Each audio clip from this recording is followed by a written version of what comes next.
தேர்தல் முடிவுகள் 4ஆம் சுற்று முடிவு அப்படிங்கிறது தொடர்ந்து வந்து கொண்டே இருக்கிறது சார். தாவேகா முன்னிலை, 2ஆம் இடத்தில் அதிமுக, 3ஆம் இடத்தில் திமுக அப்படிங்கிறத எப்படி பார்க்குறீங்க? உங்களுடைய அனுபவங்களில் இருந்து இப்போ பார்க்கும்போது தலைகீழாக இந்த தேர்தல் முடிவுகள் புரட்டி போட்டிருக்கதா பார்த்துறீங்களா, அல்லது இது வந்து அதிர்ச்சியே கிடையாது அப்படின்னு நினைக்கிறீங்களா? உங்க கருத்து என்ன சார்? அது இப்ப இந்திய அளவுல அல்லது நம்ம தமிழ்நாட்டு அளவுல இது ஒரு அதிர்ச்சியான ஒரு ஒரு ஒரு ஒரு தகவல் ஒரு முடிவு தான் தமிழ்நாட்டு மக்கள் தந்திருக்காங்கிறது நம்ம ஒரு வேதனையா தான் பாக்குறேன். குறிப்பா உங்களுக்கு தமிழக வெற்றி கழகம் அது ஒரு அரசியல் கட்சியா அதன் தலைவர் விஜய் ஒரு ஒரு அரசியல் தலைவரா பரிணமித்து வந்திருந்தாருன்னா அது மக்கள் ஆதரவை நம்ம ஏற்கலாம். ஆனா ஒரு திரைப்பட நடிகர்கள் அல்லது இப்படி நடிகர்கள் நாடாள வருவது என்பது ஒரு ஒரு ஒரு அறிவு சமூகத்துக்கு தாழ்வு. ஆகவே தமிழ்நாட்டை அல்லது இது மாதிரியான நடிகர்கள் கோடம்பாக்கம், காலி கிராமத்தில இருந்து, பனையூர்ல இருந்து, நீலாம்பூர்ல இருந்து இப்படி தமிழ்நாட்டின் முதல்வராக அரியணைக்கு வருவது அல்லது தமிழ்நாட்டின் பொது தேர்தலுக்கு முன்பு 6 மாதங்களுக்கு முன்பு அரசியல் கட்சியை துவக்குவது, சில கூட்டங்களை நடத்துவது, நேரடியாக செஞ்சாட் கோட்டைக்கு முதல்வர் நோக்கி தான் வருவேன்னு அவர்கள் விருப்பத்துக்கு தமிழ்நாட்டு மக்கள் இசைந்து தெரிவிக்கிறார்கள். வாக்காளர் மக்கள் அதுதான் நமக்கு ஒரு பெரிய பின்னடைவு, பெரிய தாழ்வு தான். தமிழ்நாட்டு வாக்காளர் பெருமக்கள் ஒரு ஒரு தொன்மையான ஒரு சமூகம், ஒரு தத்துவ அரசியல் இந்த மண்ணில 100 ஆண்டுகள் களத்துல தத்துவ இயக்கமா இருந்திருக்கு. பொது உடைமை கருத்துக்கள் இங்கு வலிமையா வேரூன்றிய மண் தமிழ்நாடு. பகுத்தறிவு வேரூன்றி வேரூன்றி வளர்ந்து செழித்த மண் நம்முடைய தமிழ்நாடு. சமூக சமத்துவத்துக்கான வளர்ச்சிக்கான அறிவு அரசியலை இந்த மண்ணில நம்ம ஒரு ஒரு 100 ஆண்டுகள் நீர்க்கட்சியில துவக்கி 100 ஆண்டுகள் இங்க நம்ம வலிமையா நம்ம களத்துல நின்று களத்துல அரசியல் தளத்திலையும் ஆட்சி துறையிலையும் நம்ம இங்க அதை நடைமுறைப்படுத்தி இந்தியாவுக்கு வழிகாட்டுக உலகத்தின் மிகப்பெரிய ஜனநாயக நாடு இந்தியா, 140 கோடி மக்களை கொண்டிருக்கிற இந்தியாவுக்கு ஒரு முன்மாதிரி மாநிலமாக நாடாக தமிழ்நாடு திகழ்ந்திருக்கிறதுல நாம பெருமைப்பட்டு இருக்கிற நிலையில 2026 இந்த சட்டமன்ற பொது தேர்தல் தமிழக வெற்றி கழகம் ஒரு நடிகர் நாடாள வருகிறார், அதற்கு மக்கள் ஆதரிக்கிறார்கள் என்பது நமக்கு ஒரு சமூகத்துக்கு ஒரு தாழ்வு, ஒரு குறைதான். இந்த குறையை நம்ம இன்னைக்கு ஜனநாயகத்துல மக்கள் தீர்ப்பே மகேந்திரன் தீர்ப்பு சொன்ன நம்முடைய அறிஞரோட நம்முடைய அந்த அண்ணாவுடைய கூட்டம் நம்ம ஏற்கிறோம். ஆனா ஜனநாயகத்துல இந்த முறை இருக்குல்ல, இப்ப நம்ம திராவிட முன்னேற்ற கழகம்னா அது ஒரு ஒரு தத்துவ இயக்கத்தினுடைய தொடர்ச்சி.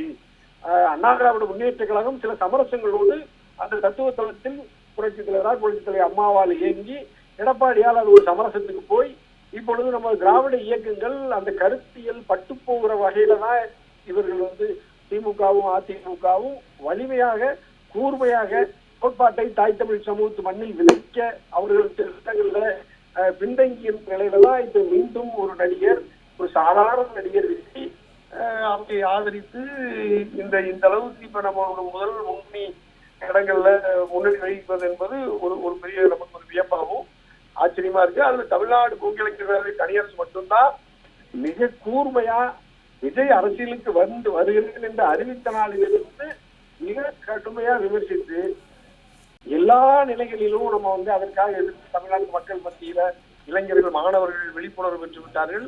அவர்களுடைய மூதாதையர்கள் கட்டவுட்டிற்கு பால் ஊற்றினார்கள், பாலாபிஷேகம் பண்ணினார்கள். திரையரங்கத்தில் இருந்து நடிகர்களை தேடுகிற போக்கு நீடித்தது. இப்பொழுது அறிவு சமூகம் தமிழ்நாட்டில் தலை நிமிர்ந்திருக்கிறது.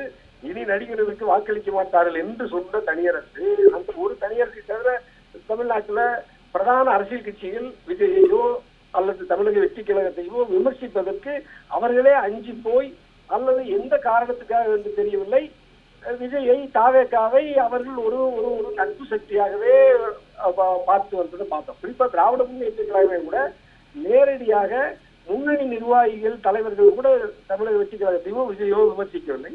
அண்ணா திராவிட முன்னேற்ற கழகம் விமர்சிக்கவில்லை, மாறாக அதை ஆதரித்து தமிழக வெற்றி கழகத்தை ஒரு துணை இயக்கமாக அதை வளர்த்தெடுத்தார். அப்ப பாஜகவும் தமிழக வெற்றி கழகத்தை விஜயை ஆதரித்து பாராட்டி அவர்களின் செல்லப்பிள்ளையாகவே விஜய் வளர்ந்து வருகிறார். அப்ப பாஜகவின் ஒரு கட்டுப்பாட்டில் அதிமுக, பாஜகவின் கட்டுப்பாட்டில் தாவேகா விஜய், அந்த 2 பேரும் தான் இப்பொழுது முன்னணிக்கு வருகிறார். அப்பொழுது திராவிட முன்னேற்ற கழகத்தை, அதன் அரசை, அதன் தலைவரை கடுமையாக கூர்மையாக பாஜகவின் கருத்தை விஜயின் கருத்தாக விஜய் பேசியதை நம்ம எல்லாரும் பார்த்தோம். அப்ப விஜய் இப்ப பாஜகவின் விருப்பம் இங்கு நிறைவேறி இருக்கிறது. கழகங்கள் இல்லாத, திராவிடம் இல்லாத தமிழ்நாடு என்று பாஜகவின் RSSின் எங்க அக்கா சொன்ன மாதிரி இப்ப இன்னைக்கு அந்த நிலைமை வந்திருக்கு. இப்ப அப்ப கழகங்கள் இல்லாத தமிழ்நாடுன்னு பாஜகவின் முழக்கத்தை தமிழக வெற்றி கழகம் என்கின்ற தன்னுடைய துணை அமைப்பின் மூலமாக பாஜக நிறைவேற்றி இருக்கிறத பாக்குறோம். அப்ப இதுல இப்ப நீங்க எடப்பாடி தோற்றிருக்கிறார், அதிமுக தோற்றிருக்கிறது, திராவிட முன்னேற்ற கழகம் அரசு அதன் தலைவர் ஸ்டாலின் தோற்றிருக்கிறார்.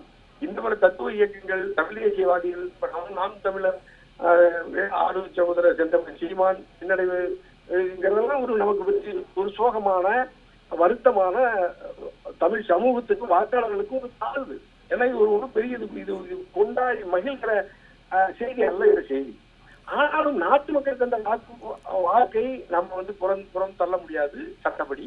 ஆகவே இதை நம்ம வேற வழியில ஏற்கிறோம். ஆனா அதற்காக இது நீடிக்க வேண்டும் அல்லது இந்த போக்கு தொடருமானால் இது ஒரு தமிழ்நாட்டுக்கு இருந்திருந்த ஒரு ஒரு பிரத்யேகமான தமிழன் என்று ஒரு இனம் உண்டு, தனியே அவனுக்கு ஒரு குணம் உண்டு என்று சொன்ன நம்முடைய தமிழ் இனத்தினுடைய மூத்தவர்கள் சொன்ன கருத்து இங்கு அது மாறி போய் அது இப்ப தமிழர்கள் தன்னை நாடாளுவதற்கு திரையரங்கத்திலிருந்து ஒரு நடிகரை கொண்டு வருவார்கள்.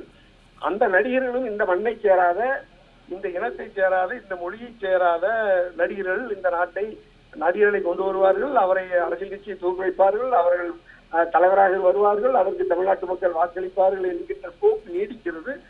நமக்கு ஒரு வருத்தமான செய்தி தான்.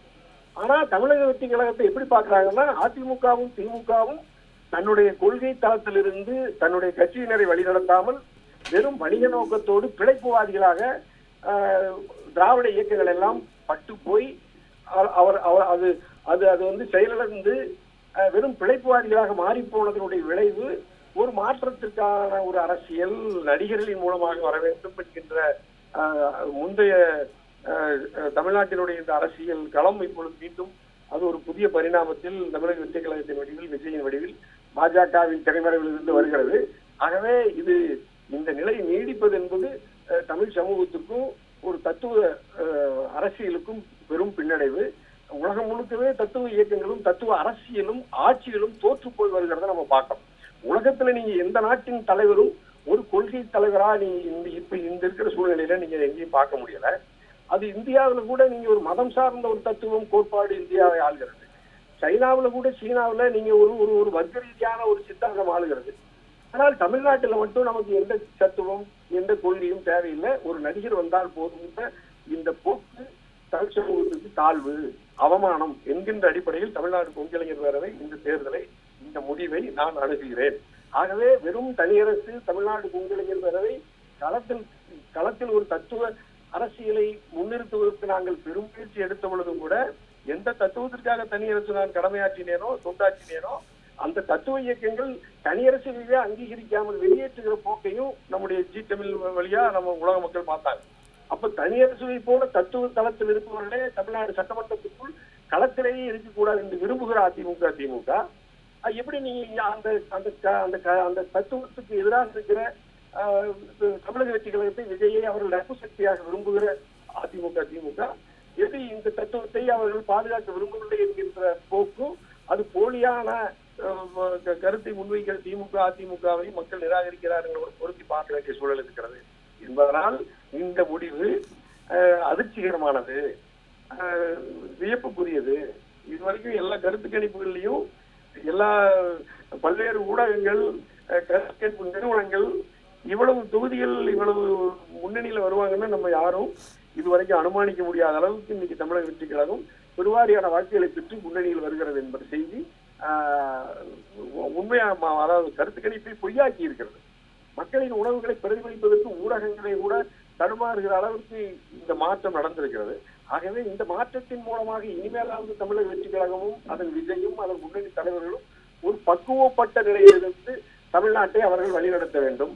தமிழ்நாட்டினுடைய மக்களுக்கு அவர்கள் ஒரு கருத்தியல், ஒரு கொள்கை அடிப்படையிலான அரசியலை தழுவி அரசியலையும் ஆட்சியையும் அவர்கள் இயன்ற அளவு அதை கூட்டணி ஆட்சியோ தனித்தாட்சியோ நடத்த வேண்டும் என்று தமிழ்நாடு கொங்கிளைஞர் பேரவை எதிர்பார்க்கிறது. அப்படி எதிர்பார்க்கவில்லை என்றால் ஜனநாயகத்தில் இப்பொழுது பெருவாரியான வாக்குகளை தமிழக வெற்றி கழகத்துக்கு விஜய்க்கும் தந்த தமிழ்நாட்டு மக்கள் எதிர்காலத்தில் அடுத்து வருகிற உள்ளாட்சி தேர்தலையோ அடுத்து வருகிற நாடாளுமன்ற தேர்தலையோ மாற்றி முடிவெடுக்கிற சூழல் வரலாம். ஆகவே தமிழ்நாட்டு மக்கள் இந்த நடிகர்களை நாடாள இவ்வளவு விரைந்து அலையலையாய் வந்து வாக்கு வரிசையில் நின்று செலுத்துகிறவர்கள் பொதுவுடைமை இயக்கங்கள் கம்யூனிஸ்டுகளுக்கு அப்படி வாக்களிக்கவில்லை. தமிழ் தேசிய தளத்தில் தமிழ் இனத்திற்காகவும் மொழிக்காகவும் இனத்திற்காகவும் களத்தில் போராடுகிற எந்த தமிழ் தேசியவாதிகளுக்கும் இவர்கள் அப்படி களத்தில் வந்து வாக்களிக்கவில்லை. திரையரங்குகளிலே 3 மணிக்கும் 4 மணிக்கும் முதல் காட்சியின் இரவு காட்சிகளுக்காக போய் அலையலையாய் நின்ற கூட்டம் இப்பொழுது வாக்குச்சாவடிக்கு வந்திருக்கிறது. திரையரங்கத்திலே ஒரு நடிகனை கோடீஸ்வரனாக்கிய ஒரு மிகப்பெரிய உச்ச நட்சத்திரமாக்கிய இந்த காட்டு நம்முடைய மக்கள் சமூகம் தமிழ்நாட்டு மக்கள் இப்பொழுது அரசியல் கட்சிய தலைவனாக வாக்களித்து முதல்வர் இடையே வாக்களித்திருக்கிறார்கள் என்பதுதான் ஒரு சொந்தமானது தாழ்வானது. அந்த கருத்தியோடு தமிழ்நாடு கொங்கிளைஞர் பிறகு தனியரசு என்று பார்க்கிறேன். ஆகவே ஒரு நடிகராக வரும் பிழை என்று தனியரசு கருதுகிறேன். ஏனென்றால் ஒரு நடிகன் ஒரு தத்துவவாதியாக களத்தை எளிய மக்களோடு கலந்து இந்த ஆட்சி அதிகாரத்தை அரசியலை நடத்த முடியாது. தனிமானத்திலும் சொகுசான வாழ்க்கையிலும் மக்களிடமிருந்து விலகி இருக்கிற விஜய் இனிமேலாவது மக்களிடம் வந்து ஆட்சி அதிகாரத்தோடு நிர்வாகத்தோடு தொடர்புடைய வாய்ப்பை சட்ட ரீதியாக பெற்றிருக்கிற விஜய் தன்னுடைய பொறுப்பை ஏற்று பொறுப்புக்கு தக்கவாறு நடந்து தன்னுடைய செயல்பாட்டையும் தன்னுடைய வாழ்க்கை முறையை மாற்றினால் எதிர்காலத்தில் தமிழ்நாட்டு மக்கள் அதன் அடிப்படையில் அவருக்கு ஆதரவு தருவதா அல்லது எதிர்ப்பதா என்கிற முடிவு வருவாங்க. இப்பொழுது இந்த முடிவு நாம் விரும்பினாலும் விரும்பாவிட்டாலும் மக்களுடைய தீர்ப்பை தனியரசு தமிழ்நாடு கொங்கிளைஞர் எதிர்காலத்தில் நிலைப்பாடு அதனுடைய செயல்பாட்டை பொறுத்து நம்முடைய கருத்தையும் மக்கள் மத்தியில் தன்னுடைய நிலைப்பாட்டையும் மீண்டும் நான் பதிவு செய்யிருக்கேன். இந்த நிலை ஒரு தமிழ் சமூகத்துக்கு பிழையானது, தாழ்வானது. உலக அளவில் தமிழ் சமூகம் இதை ஒரு மகிழ்ச்சியான கொண்டாடத்தக்க வகையில தமிழக வெற்றி கழகத்தினுடைய இந்த வெற்றியை பார்க்கவில்லை. தமிழ்நாடு கொங்கலைஞர் பேரவையும் அப்படிப்பட்ட ஒரு தத்துவ இயக்கம் வென்றுவிட்டது என்கின்ற அணியில நாம் பார்க்க முடியாது. சாதாரண மக்கள் பார்ப்பது வேறு, தனியரசனுடைய பார்வை வேறுன்னு நாட்டு மக்களுக்கு தெரியும். ஆகவே நாம் விரும்பினாலும் விரும்பாவிட்டாலும் மக்களின் தீர்ப்பை தனியரசு ஏற்கிறேன். எதிர்கால தமிழக வெற்றி கழகத்தின் நிலைப்பாட்டை பொறுத்து நம்முடைய நிலைப்பாட்டை பிரதிபலிக்கிறேன். இப்ப நம்ம வேற இந்த நிலையை நம்ம ஏற்க வேண்டும். வாக்குகளை பெற்றிருக்க தமிழக வெற்றி கழகத்திற்கும் ஆர்வியல் சகோதரர் விஜய்க்கும் என்னுடைய வாழ்த்துக்களை பதிவு செய்கிறேன். இணைப்பில் வந்து கருத்துக்களை பகிர்ந்து கொண்டு வைக்க நன்றி சார். ஆமா, நீங்க தொடரலாம். நம்ம வந்து மகளிர் வாக்குகள் அப்படிங்கிற விஷயத்துல நிறைய கைவிட்டு விட்டதா திமுகவை மகளிர் அப்படின்ற மாதிரியான விஷயங்கள் நம்ம பேசிட்டு இருந்தோம்.